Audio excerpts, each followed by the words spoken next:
મહત્વના સમાચાર મળી રહ્યા છે રાજકોટથી। રાજકોટ જિલ્લાના જસદણ શહેર અને આસપાસના વિસ્તારોમાં ભારે પવન સાથે કમોસમી વરસાદ ખાબકતા અફરાતફરીનો માહોલ જોવા મળી રહ્યો હતો।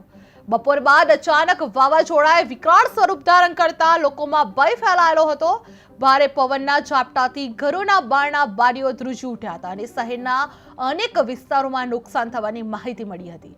વીજળીના કડાકા ભડાકા સાથે વરસાદ વરસતા વીજ પુરવઠો પણ ખોરવાઈ ગયો હતો।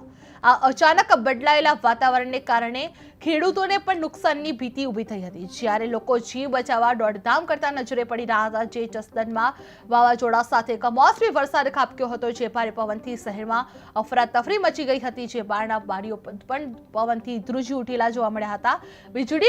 વીજળીનો પુરવઠો પણ ખોરવાઈ ગયો હતો, જે લોકોમાં ભયનો માહોલ જોવા મળ્યો હતો। ખેડૂતોના પાકમાં પણ નુકસાનની ભીતિ સર્જાયેલી જોવા મળી રહી છે। જે જંબુસર જસદણ શહેર અને આસપાસના વિસ્તારોમાં ભારે પવન સાથે કમોસમી વરસાદ ખાબકતા અફરાતફરીના માહોલ સર્જાયેલો જોવા મળી રહ્યો હતો।